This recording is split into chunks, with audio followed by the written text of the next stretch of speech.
আর এখন এই এই এই মানে পচা সংস্কৃতি যে কত বিরক্ত করছে দিন দিন, যেখানে যাবেন সেখানেই ধুমধারাক্কা গান। আর গান শোনার মানুষের কিছু রুচি থাকে, কিছু গান ছিল না শুনলে তাও কিছুটা ভালো লাগে, তাই না? এমন কেউ নাই যে গান কানে যায় নাই, আছে না? এমন কোনো মানুষ নাই যে গান আসলে কখনো কানে যায় নাই। কানে যাবেই সবাই, কারণ সবাই তো ওপেনলি শোনে। কিছু কিছু গানের অ্যাটলিস্ট কিছু মান আছে, মানে শুনলে মনে হয় যেন ঠিক আছে গান হচ্ছে, যদিও ওটা হারাম। এখন যেগুলো প্লে হয় দেখবেন, এমন কিছু মিউজিক, এমন কিছু ধুমধারাক্কা, মানে গানের কোনো জাতি না, মানে শয়তান যে নাচছে ওর পাশে কোনো কোনো কোনো কি বলবো আসলে, কোনো সন্দেহ নাই ওর পাশে শয়তান নাচছে। এমন এমন সাউন্ড, আর যদি যা বলেন ভাই সাউন্ডটা একটু কমায় দেন, পাশে আলেম আছে বা মসজিদ আছে বা নামাজ হচ্ছে, আরো জোরে দিবে সাউন্ড। এদেরকে সামাজিকভাবে প্রতিহত করা দরকার। এদের বিরক্তি এত বেড়ে গেছে, মাঝে মাঝে এমন কিছু দিবস আছে, দিবসগুলো গানের জ্বালা রাত্রে ঘুম হয় না। মুমিন বান্দা এশার নামাজ পড়ে ঘুমিয়ে যাবে, শেষ রাত্রে উঠবে, ও সারা রাত ঘুমই হবে না এই গানের জ্বালায়। বিয়ে হবে দেখবেন ধুম ধারাক্কা গান লাগিয়ে দিয়েছে, একদম একটা ফ্ল্যাটের মধ্যে 10টা পরিবার আছে, ওর কোনো খেয়ালই নাই, ও একাই পরিবার, ছাদের উপর যাবে ধুম ধারাক্কা গান বাজাবে, মাশাআল্লাহ এই বরকত নিয়ে জীবন শুরু করছে। এই অভিশাপ নিয়ে জীবন শুরু করলে বৈবাহিক জীবন সুখী হবে? তো শয়তানের আনুগত্য দিয়ে জীবন শুরু করেছে দেখবেন। আবার দিয়ে এমন সময় অনেক কিছু কনসার্ট হয় দেখবেন, স্টেজে এমন ভাবে নাচানাচি করে মনে শুয়োর আর বারণ নাচছে। হ্যাঁ, হাদিসে এই শব্দ এসেছে, আমার উপর রাগ করবেন না। নবী সাল্লাল্লাহু আলাইহি ওয়াসাল্লাম বলেছেন, যারা এই উম্মতের মধ্যে মাদককে হালাল করে নিবে, বাদ্যযন্ত্রকে হালাল করে নিবে, এবং যারা নর্তকী নাচাবে এবং মিউজিক্যাল ইনস্ট্রুমেন্টের সাথে এদের গভীর সম্পর্ক থাকবে, একদিন সকালে আল্লাহ পাক এদেরকে বানর আর শুয়োর বানিয়ে দিবেন। একদম টাটকা হাদিস, আখিরুজ্জামানের হাদিস। পড়ে দেখেন, আলেম ওলামাকে জিজ্ঞাসা করেন, হাদিসটা না থাকলে আমার নাম বদলায় ফেলাবো। এই হাদিসও আছে। এটা কি ফিজিক্যালি হবে? আমার কাছে মনে হয় না ফিজিক্যালি হবে, আল্লাহু আলাম, আল্লাহ ভালো জানেন। আমার কাছে মনে হয় না যে ফিজিক্যালি হয়তো বা হবে না, ইন্টারনালি তারা বানর আর শুয়োরের মতো হয়ে গেছে, আমার কাছে তাই মনে হয়। ভিতর থেকে স্বভাবগতভাবে দেখবেন বানর আর শুয়োরের মতো করছে। তো কি করবেন? এখানে ঈমান নিয়ে আপনি চলবেন কি? নূর কি জিনিস বোঝাতে গিয়ে আপনাকে এই কথাগুলো বললাম। আপনি 10টা দিন ইতিকাফ করে তারপরে এই পরিবেশে যান, আপনি আল্লাহর নূর নিজেই বুঝতে পারবেন, আল্লাহর নূর কি জিনিস, আধ্যাত্মিকত্ব কি জিনিস। আপনার কাছে এগুলো ভালো লাগবে না, আপনার মন, আপনার কান শুনতে চাইবে না, আপনার চোখ দেখতে চাইবে না। আর এগুলোতে থাকতে থাকতে থাকতে থাকতে যদি এগুলোকে স্বাভাবিক মনে হয়, তাহলে বুঝবেন আপনার কলবে নূরের ছিটা ফোটাও নাই, কলব আগেই মরে শেষ হয়ে গেছে। এখন আমাদের কলব এই অবস্থায় আছে, আমাদের চারপাশে এগুলো দেখছি না, গান বাজনা, বাদ্যযন্ত্র, মাদক, বেহায়াপনা, অশ্লীলতা, বেপরদামি, পর্নোগ্রাফি, ব্লু ফিল্ম, সব তো দেখছি নিত্যদিন, প্রতিদিন দেখছি। তো এগুলো দেখে যেহেতু আমাদের মনের মধ্যে কোনো রিয়াকশন আসে না, বুঝতে হবে মন কিন্তু নাই, dead. We are living with a dead heart. আমরা একটা মৃত হৃদয় নিয়ে ঘুরছি আর কি, আর কিছু না। এখন এই হৃদয়ে ঝাঁকি দিবে কিভাবে? এই অবস্থায় মৌত আসলে কি হবে? মৌতের কষ্ট খুব বেশি হবে। মৃত কলব অবস্থায় যদি মৌত চলে আসে, তাহলে মৃত্যুর যন্ত্রণাটা খুবই কঠিন হবে। কত কঠিন হবে আমি একটা হাদিস দিয়ে বুঝাচ্ছি। আমি এই হাদিসের নাম্বার এখন বলতে পারছি না, কারণ অনেকদিন আগে হাদিসটা পড়েছি, বাট আমি হাদিসটা পড়েছি। এবং যদি কেউ দলিল চান আমি আপনাকে প্রাইভেটলি দিতে পারবো ইনশাআল্লাহ। কোনো একজন নবী আল্লাহকে বলেছিলেন যে আমি বারজাখের মানুষের সাথে যোগাযোগ করতে চাই। কেমন আছে বারজাখের, বারজাখ বোঝেন তো, পরকালে বারজাখের মানুষ কিরকম আযাব, কিরকম শাস্তি ভোগ করছে, আল্লাহ আমি একটু দেখতে চাই। একজন ব্যক্তি, মেবি উনি মুসা আলাইহিস সালামের যুগের বা ঈসা আলাইহিস সালামের যুগের, আমার ঠিক মনে পড়ছে না, এ দুজনের একজন হতে পারেন। আল্লাহ পাক দেখালেন একজনকে যে এই যে এই ব্যক্তি খুবই রুগ্ন, ক্লান্ত, মানে দেখে মনে হচ্ছে তিনি খুবই পেরেশানির মধ্যে আছে। তাকে নবী জিজ্ঞাসা করছেন, একজন নবী জিজ্ঞাসা করছেন, তুমি কি অবস্থায় আছো, কেমন আছো? তো সে বলছে যে আমার মৌত হয়েছে আজকে থেকে 1000 বছর আগে, আমার মৌত হয়েছে আজকে থেকে 1000 বছর আগে, এখন পর্যন্ত মৌতের যন্ত্রণা আমার যায় নাই। আমার কথা কি বুঝতে পারলেন ভাই? যার কলব যত মৃত, রূহ কবজ করার সময় তত শাস্তি হবে, তত বেশি কষ্ট হবে। যার কলব যত পবিত্র, রূহটা অত সুন্দর করে আস্তে করে বের হয়ে চলে আসবে ইনশাআল্লাহ। যেমন কলসি থেকে পানি ঢাললে যেমন হয়, এভাবে রূহটা বের হয়ে চলে আসবে। কলব পরিষ্কার না থাকলে এটা হবে না। এগুলো আধ্যাত্মিক মারেফতি কথা নয়, কিন্তু বিষয়টা এই যে আমরা অনেকে আবার এগুলোকে বানিয়ে দিয়েছি পীর মুর্দি, তাই না? এবং নেগলেক্ট করি যেগুলো পীর মুর্দি বয়ান করবেন না, এসব পীর মুর্দি বলে বিষয়টা না। বিষয়টা হচ্ছে আত্মশুদ্ধি। আর একজন পীর যদি একজন মানুষকে আত্মশুদ্ধির পথে নিয়ে যেতে পারেন, বিষয়টা কখনো খারাপ করে দেখার কিছু নাই। একজন মানুষ যদি আরেকজন মানুষকে আত্মশুদ্ধির পথে নিয়ে যেতে পারেন, এটাকে খারাপ করে দেখার কিছু নাই। হ্যাঁ, এগুলোর নামে আমরা অনেক কিছু তৈরি করেছি যেগুলোর হয়তো অস্তিত্ব নাই। এটার নামে আমরা অনেক কিছু তৈরি করেছি, নিজেরা বানিয়ে নিয়েছি। এগুলো হয়তো আপনি বলতে পারেন যে হ্যাঁ এগুলো সুন্নাহসম্মত হচ্ছে না ইত্যাদি, কিন্তু আত্মশুদ্ধির এই প্রক্রিয়াটাকে আপনি ডিসকারেজ করতে পারেন না। আর আত্মশুদ্ধি আল্লাহওয়ালা মানুষের কাছে না আসলে হবে না। আত্মশুদ্ধির এই বিষয়গুলো এই কিছু কাজ করা এবং কিছু কাজ বর্জনের সাথে জড়িত আছে। আবারও বলছি, এই বিষয়গুলোতে জড়িত থাকলে আপনি আত্মশুদ্ধি পাবেন না। যেমন মাদক, পর্নোগ্রাফি, হারাম মেয়ের সাথে জেনার সম্পর্ক, হারাম বান্ধবী, হারাম অ্যাফেয়ার্স, সুদের সাথে সম্পৃক্ত থাকলে, মনে রিয়া থাকলে, অহংকার থাকলে, গীবত তহমত করলে, এই ধরনের কাজ, বেপরদামি বেহায়াপনার মতো থাকলে, মিউজিকের সাথে থাকলে, জুয়ার সাথে থাকলে, বা এই দুনিয়ার জীবনটাকে খেলতামাশার মতো গ্রহণ করেছেন, আল্লাহর হুকুম আহকামে পরোয়া করছেন না, আজকের দিনটা এনজয় করে নিন, কালকের কি পাতা, এমন আকীদা আদর্শে যারা বিশ্বাসী, এদের মনের মধ্যে আত্মশুদ্ধি আসবে না। আল্লাহ পাক আমাদের সবার কলবগুলোকে পরিষ্কার করুন, পরিপূর্ণরূপে আত্মশুদ্ধি অর্জন করার তৌফিক দান করুন, এবং যে কাজগুলো করলে আল্লাহ পাক আমাদের কলবে আল্লাহর নূর দান করবেন, সেগুলো বেশি বেশি করার তৌফিক আল্লাহ পাক দান করুন। আমিন। একটা এক্সাম্পল দেই, অন্য জায়গায় যাচ্ছি। দেখেন, ইবলিস কি কম জ্ঞানী ছিল? সে কি কম ইবাদত করেছে আল্লাহর? ইবাদতের ক্ষেত্রে, জ্ঞানের ক্ষেত্রে সে তো অতুলনীয় হয়ে আছে। প্রচুর ইবাদত করেছে, প্রচুর জ্ঞানী।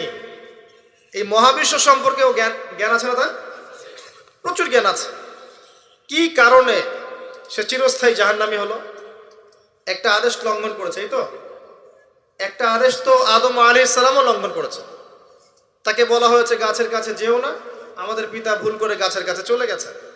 এটাও তো একটা অন্যায়, তাই নয় কি? এটা তো আল্লাহর আদেশকে লঙ্ঘন করা হলো। আদম আলাইহিস সালাম তওবা করে ফিরে এসেছেন, বলেছেন রব্বানা যালামনা আনফুসানা ওয়া ইল্লাম তাগফির লানা ওয়া তারহামনা লানাকুনান্না মিনাল খাসিরিন। এটা আদম সন্তানের স্বভাব, ভুল করবে, তওবা করে ফিরে আসবে। কিন্তু ইবলিস সে তওবা করে ফিরে আসেনি, বরং আবা ওয়াস্তাকবারা, সে অবাধ্য হয়েছে, অহংকার করেছে। খালাকতানি মিন নার ওয়া খালাকতাহু মিন তিন। এই যে অন্যকে ছোট করা, তুচ্ছ করা, আল্লাহর আদেশকে অস্বীকার করা, অহংকার করা, এই অহংকারের কারণে তার সমস্ত এলেম এবং আমল সব ধ্বংস হয়ে গেছে। তো এখন যদি আমরা অনেক এলেম আমল করি, মনে অহংকার থাকে, আত্মশুদ্ধি অর্জন হবে? আত্মশুদ্ধি সবচেয়ে ইম্পর্টেন্ট জিনিস। আমি একটা বই সাজেস্ট করছি, বইটা আমি পড়ছি, কিন্তু আমার পড়ার পরে আমার আসলে পিপাসা মেটেনি এখনো। এই টপিকের আরো বেশ কিছু বই আমি সংগ্রহ করার চেষ্টা করছি ইনশাআল্লাহ তাআলা। আগামীতে আমি এই টপিকে, শুধু এই টপিকেই আলাদা স্বতন্ত্র একটা লেকচার দিব ইনশাআল্লাহ তাআলা। আল্লামা তাকি উসমানী হাফিজাহুল্লাহ, তার একটা বই আছে আত্মশুদ্ধি ও তাসাউফ। বইটা পড়েন। বইটা পড়লে আপনার কাছে মনে হবে যে বইটা আপনার জন্য লেখা হয়েছে। বইটা পড়ছিলাম আর মনে হচ্ছিল যে বইটা আমার জন্যই লেখা হয়েছে। মনে হয় বইটার প্রতিটা ওয়ার্ড আমাকেই বলা হচ্ছে। মন দিয়ে পড়েন আর পড়াশোনার অভ্যাস করেন। একদিন লেকচার শুনলেন 1 ঘন্টা 1.5 ঘন্টা, এটা আপনার জীবন পরিবর্তনের জন্য যথেষ্ট নাও হতে পারে। হ্যাঁ, যদি আল্লাহওয়ালা তেমন মানুষ হন হয়তো বা হবে। আমাদের মতো মানুষের লেকচারে 1 ঘন্টা 1.5 ঘন্টা লেকচার শুনেও আপনার জীবন পরিবর্তন না হওয়ার সম্ভাবনাই বেশি। কথা তাসির হয় তখনই যখন বক্তার মধ্যে ইখলাস থাকে, দিনের প্রতি মহব্বত থাকে, আল্লাহর দিন আল্লাহর জমিনে প্রতিষ্ঠার মানসিক চেষ্টা থাকে, মনের দরদ থাকে। जो बात दिल से निकलती है दिल पे असर करती है, একটা কথা আছে না? যে কথাগুলো দিল থেকে বের হয় সেগুলো মানুষের দিলের মধ্যে কি হয়? আসার করে। তো এখন এরকম মানুষের সংখ্যাই বা কত? আর আমরা যে জ্ঞান এবং আমল করি তাতে বুঝতেই পারছি যে আমাদের দ্বারা কি হতে পারে। তারপরেও আলহামদুলিল্লাহ কিছু মানুষের উপকার হচ্ছে, এটাই আলহামদুলিল্লাহ। তবে আমরা যথেষ্ট নই। আমরা আল্লাহর কাছে দোয়া করি আল্লাহ পাক এমন মানুষদেরকে এইসব চেয়ারে নিয়ে আসুন যাদের কথায় পুরো সমাজ পরিবর্তন হবে ইনশাআল্লাহ, এবং আল্লাহ পাক আমাদের সন্তানদেরকে যেন ওইভাবে বড় করার তৌফিক দান করেন, আমিন। প্রথম কথা বলছি, দেখেন, আত্মশুদ্ধি, মনের নিয়াত, ইখলাস, এটা সবচেয়ে ইম্পর্টেন্ট জিনিস। এটা ছিল না বলেই ওই 3 ব্যক্তি কোথায় গেছে? জাহান্নামে। শহীদ হয়েছে জাহান্নামে, দান করেছে জাহান্নামে, আলেম হয়েছে জাহান্নামে। এটা সেই হাদিস যেটা বর্ণনা করতে আবু হুরায়রা রাদিয়াল্লাহু আনহু অজ্ঞান হয়ে পড়ে যেতেন। প্রথম যেটা সমস্যা ছিল, এদিকে মনোযোগ দেন, আমরা শেষ করে দেব, গুছিয়ে নেব। প্রথম সমস্যাটা কি বলেছিলাম? শিরক। এই শিরকটা প্রত্যেকটা সেক্টরে আছে না? ব্যক্তি, পরিবার, সমাজ, রাষ্ট্রে আছে না? একই সুন্নাহ। ওই যে আইয়ামে জাহিলিয়াতের শিরক এখনকার বিশ্বে আছে না? আছে। তাহলে এখনকার বিশ্বেও কি কিছু তাওহীদপন্থী মানুষের প্রয়োজন আছে না? আছে। দ্বিতীয় সমস্যা সুদ। ওই সমস্যাটা এখনকার বিশ্বে নাই? এখনকার ব্যক্তি জীবনে দেখেন সুদ খায় না, পরিবার সুদখোর না, সমাজে সুদের কারবার নাই, সুদী এনজিওর সয়লাভ আছে না? আছে না? ছোট্ট ছোট্ট গ্রাম বাদ পড়েছে সুদ থেকে? টপ টু বটম কোনো গ্রাম বাদ পড়েছে? পড়ে নাই। বৈশ্বিক ক্ষেত্রে সুদী ব্যাংকিং সিস্টেম নাই, এবং এগুলোর সাথে আমরা জড়িত নই কি? আর নবী সাল্লাল্লাহু আলাইহি ওয়াসাল্লাম কি বলেন নাই, 4 শ্রেণীর মানুষকে আমি লানত করলাম, যে খায় সুদ, যে সুদ দেয়, যে সাক্ষী থাকে, আর যে লেখে। 4 শ্রেণীকেই তিনি লানত করেছেন। নবীর অভিশাপ নিয়ে কেউ হাউজে কাউসারের পানি পাবে? নবী সাল্লাল্লাহু আলাইহি ওয়াসাল্লামের অভিশাপ নিয়ে কেউ কবরে উত্তর দিতে পারবে? সত্যি তাই মনে হয় আপনাদের? আর নবী যাদেরকে অভিশাপ করবেন তাদের জন্য কি নবী সুপারিশ করে জান্নাতে নিয়ে যাবেন? এত সহজ না, এত সহজ না। নবীর লানত কি জিনিস এটা আমরা পরকালে বুঝতে পারবো। আমল করেছে, আমল শোনেন, আমল করেছে, অনেক নেক আমল করেছে, কিন্তু আমলগুলোর মধ্যে বেদাত ছিল। কি ছিল? মানে সুন্নতকে পরিবর্তন করে নতুন আমল দিয়ে প্রতিস্থাপন করেছে, কিন্তু আমল করেছে। এই বেদাতিরা যখন হাউজে কাউসারের পানি খেতে যাবে, একটা পর্দা পড়ে যাবে, আর নবী সাল্লাল্লাহু আলাইহি ওয়াসাল্লামকে বলা হবে, নবীজি বলবেন যে ইন্নাহুম মিন্নি, তারা তো আমার উম্মত, কেন পর্দা পড়ে গেল? তাকে বলা হবে ইন্নাকা লা তাদরি মা আহদাসা বা'দাক, হে নবী আপনি জানেন না আপনার মৃত্যুর পরে আপনার দিনকে কেমন করে বিকৃত করেছিল। তখন নবীজি বলবেন সুহকান সুহকান লিমান গায়্যারা বা'দি, দূর হও, দূর হও যারা আমার পরে দিনকে পরিবর্তন করেছো, বেদাত করেছো।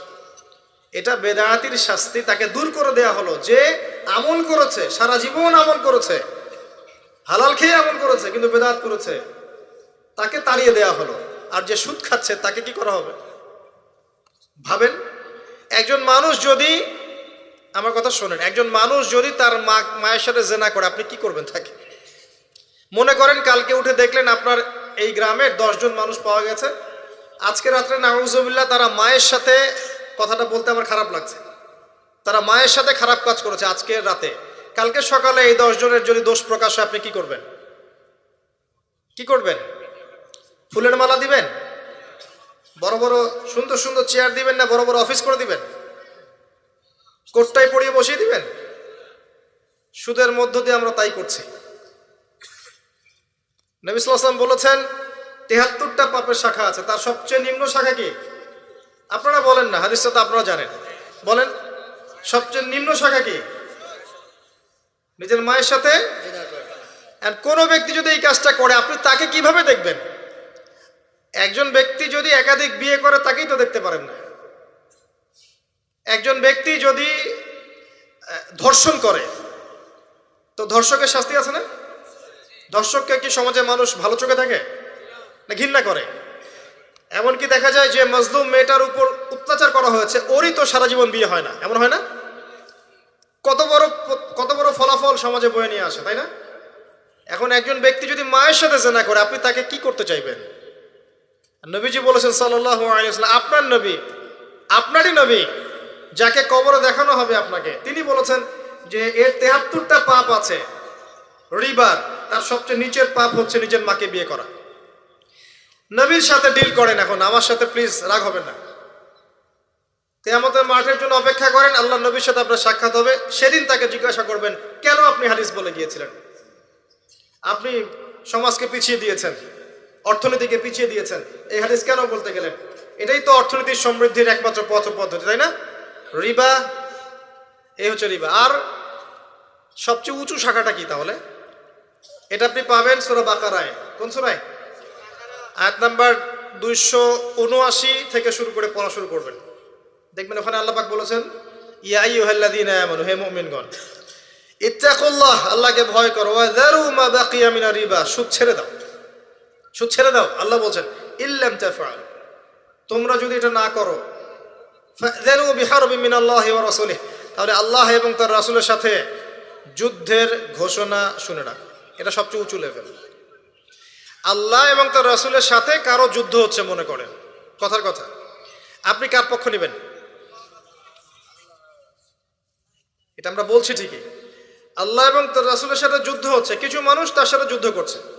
মনে করেন রাসূল সাল্লাল্লাহু আলাইহি ওয়াসাল্লাম জীবিত আছেন, একদিকে দাঁড়িয়ে আছেন, কথার কথা, এবং তার অপোজিশনে ধরেন 1 লক্ষ মানুষ দাঁড়িয়ে আছে, যাদের হাতে অত্যাধুনিক মারণাস্ত্র আছে, নবী সাল্লাল্লাহু আলাইহি ওয়াসাল্লামের হাতে কিচ্ছু নাই, তিনি একা মনে করেন, আপনি তার উম্মত। এখন আপনি এই যুদ্ধে কার পক্ষে দাঁড়াবেন? কথা বুঝতে পারছেন? আমরা এখন কার পক্ষে দাঁড়িয়ে আছি জানেন? ওই মানুষদের পক্ষে যারা অস্ত্রশস্ত্র নিয়ে নবীর এগেইনস্টে দাঁড়িয়ে আছে। আমাদের উচিত ছিল নবীর পক্ষে, আল্লাহর পক্ষে দাঁড়ানো। আমরা এই রিবার মধ্য দিয়ে তার বিপক্ষে দাঁড়িয়ে আছি। সূরা বাকারা পড়ে দেখেন, এটা আমার কথা না, একটা কথা বানিয়ে বলে নেই, একটা কথা এদিক ওদিক যাবে না ইনশাআল্লাহ। এটাই লেখা আছে কোরআনে, ওয়া ইল্লাম তাফআলু ফাযানু বিহারবিন মিনাল্লাহি ওয়া রাসূলিহি। যে কোনো আলেমকে জিজ্ঞাসা করেন, যে কোনো মাযহাবের, এই কথাই বলবেন।